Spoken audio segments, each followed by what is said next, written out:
Hello, Hastings High School athletic coaches. Trent Hansen, the AD here with a mid-August message.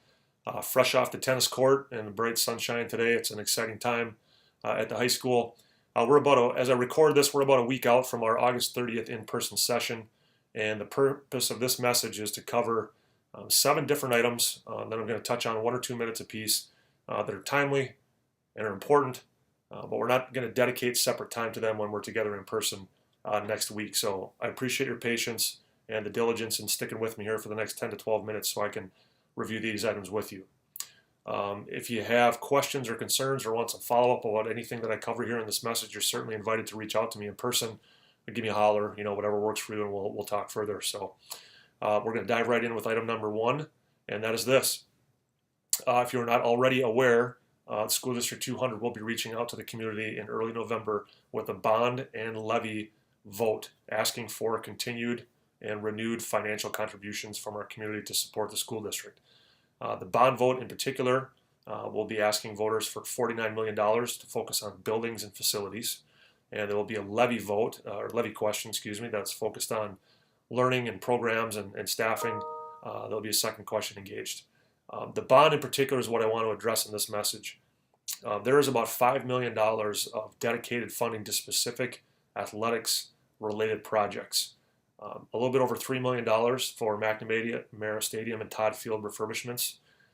There's about $500,000 to completely renovate and refurbish the high school track. And there is another $500,000 to $1 million of enhancements at the middle school site and in the gym and related locker rooms, etc., and a whole host of other kind of minor projects. And the bottom line is there's probably no program that isn't impacted in some regard in terms of athletics by this particular bond vote. So I encourage you to get informed, to pay attention to the details, to know what's in it, and to recognize the potential positive impact that a yes vote on this bond could have for our athletic program. So that's all I'll say at this point, but look for that information. Please be an engaged and informed voter as we approach November. The next few items here are covered in more detail in our coach's handbook. The coach's handbook was something new that was distributed to head coaches in particular late last spring. And I did provide 1 or 2 extra copies per sport so that assistant coaches could have their hands on the handbook as well. But there's some things that I think merit a little bit further dialogue to help everyone understand where we're at and the why behind a few things, or quite frankly, just some timely updates that'll be subtle changes to some of our past practice. So we're going to get into those right now. First, I want to talk about attendance and academic expectations in terms of student-athlete monitoring. These are covered on page 14 and 15 in the coach's handbook. And a quick aside, if you do not have a handbook and you'd like a copy, I have plenty of extra, let me know. So back to attendance.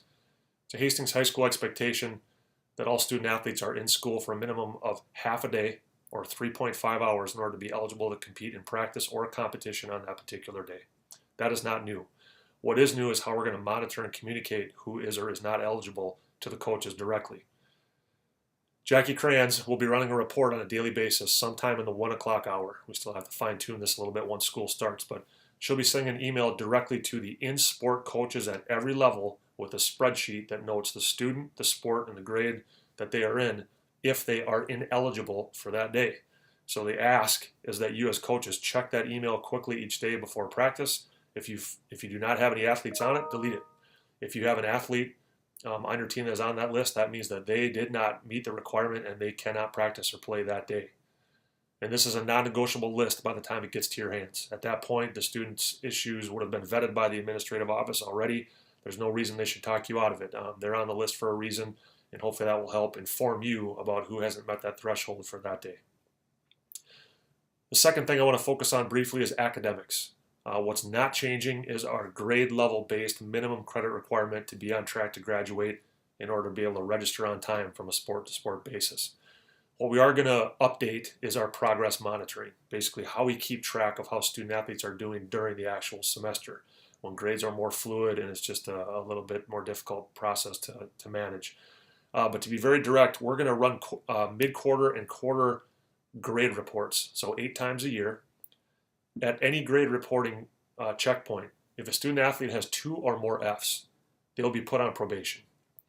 What probation looks like will vary from student to student and situation to situation. It may include mandatory study table, visiting with teachers, soliciting extra help from tutors, some of those type of things, it likely will not impact their athletic participation.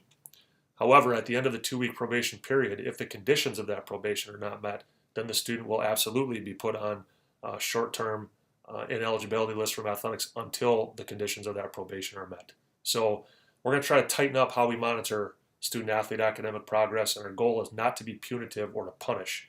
The intent is quite opposite. It's to use athletics as a vehicle to cast a wide safety net to boost kids up, to give some interventions as we deem fit and necessary.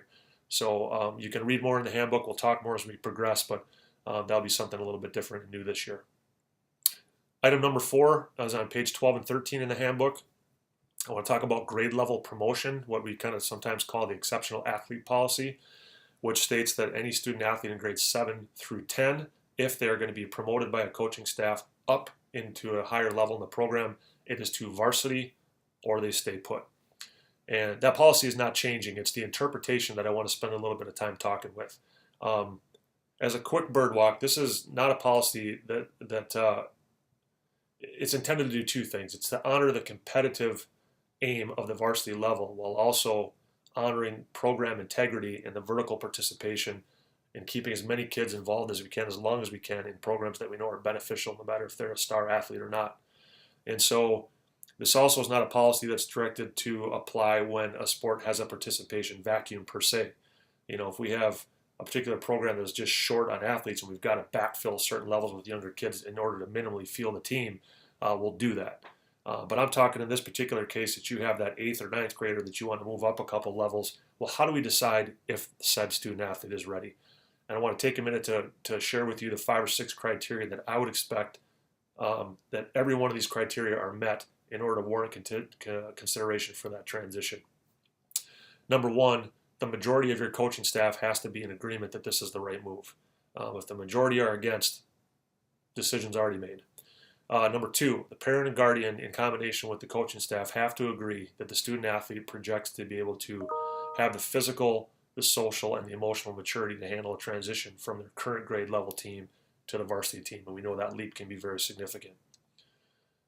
Thirdly, if you have returning players to your varsity roster that are upperclassmen, you cannot cut returning upperclassmen to make room for a grade 7 through 10 player. Number 4, you have to do the evaluative comparison of skill set components between the younger player that you potentially may bring up and the older players that are theoretically in front of them. If it's kind of 50-50, 55-45, this is not even a discussion. The younger player stays put, the older players stay in their spot. If it's 60-40, the younger player is comparatively better, that's still not enough of a gap to warrant a change. Everybody stays put. Minimally, the younger player needs to be at a 70-30, a distinctive comparable difference in skill set on a consistent basis right now. Not that we project that they'll be 70-30 better later, or we hope that they'll be 70-30 better later by the end of the year or next year. It's right now. The next criteria is that the player has to have the potential impact for 15 to 20% more victories on the season overall, and or be the difference between a conference title or a section title or not.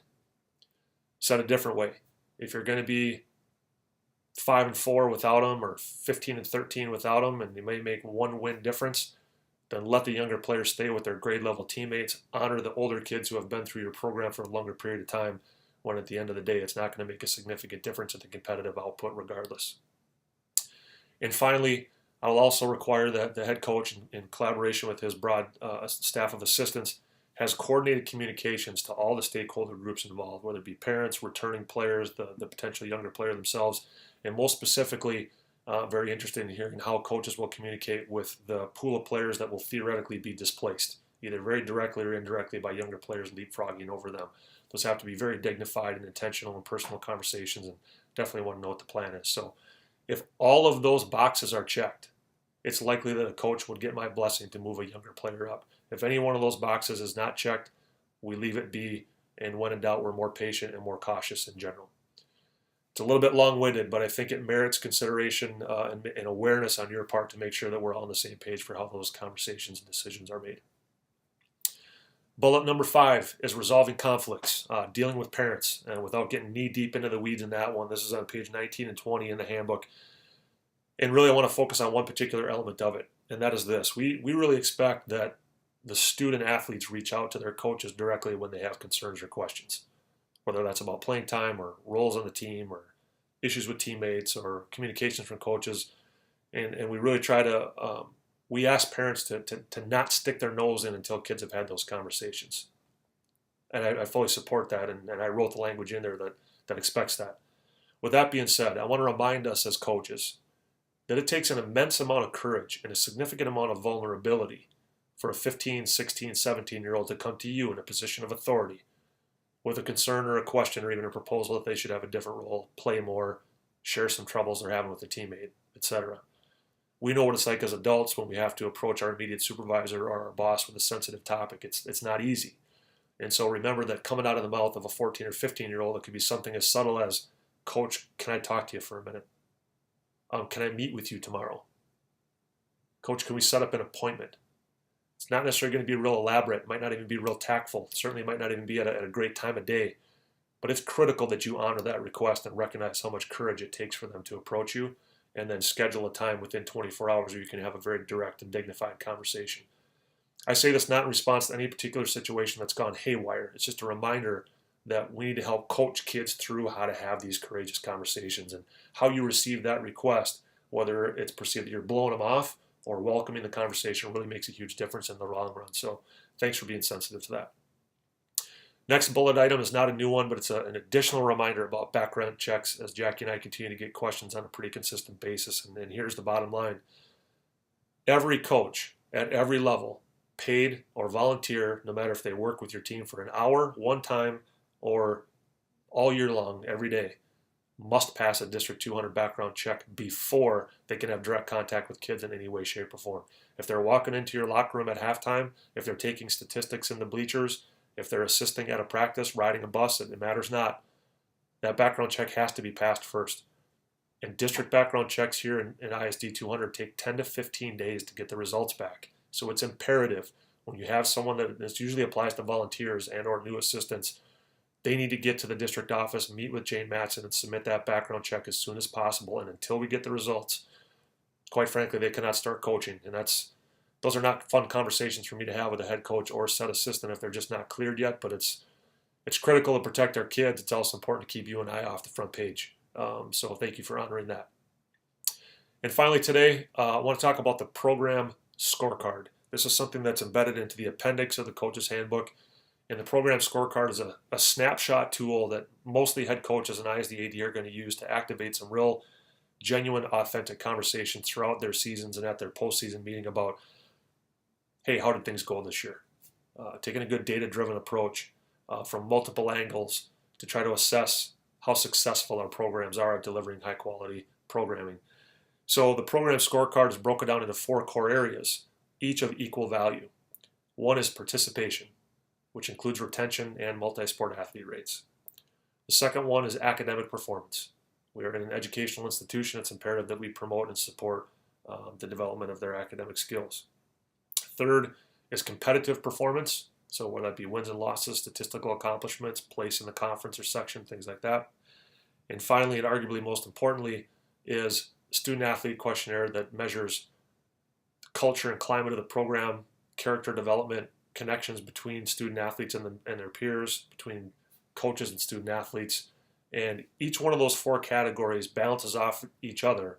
And so the program scorecard has tools embedded into it whereby we're going to get some good feedback to help really look at our programs in depth, to celebrate the things that are going well, cross-pollinate and share the strategies that are impacting those, while at the same time helping us to identify where our gaps are, how to attack those, and how to continue to get better.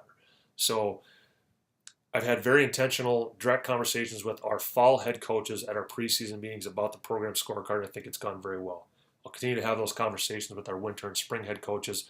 But as all of you are listening to this, I think it is helpful that as assistants and head coaches that there's vertical understanding of really what we're trying to get after in terms of well-rounded, comprehensive, successful programs. And so I wanted to highlight the program scorecard. That's it for the 7 bullets. As I've said when I've done this at a previous session for our head coaches, I'm no threat to FS1 or ESPN or any vlog-based system out there, but this is a vehicle that allows me to communicate directly with you in advance, and I appreciate your patience with it. Again, reach out to me if you have any questions, if you have any concerns. Please be mindful of the items that I've covered here in the last 10, 12 minutes. I do look forward to seeing all of you on August 30th. As a reminder, we'll start at 7 a.m. sharp in the lecture hall, and our agenda really is focused on 3 things. We will connect, we will reflect, and we will plan some collaboration. It's going to be a great day. I look forward to seeing you. So thanks for all you continue to do as a Hastings High School athletic coach, and we'll see you soon. Take care.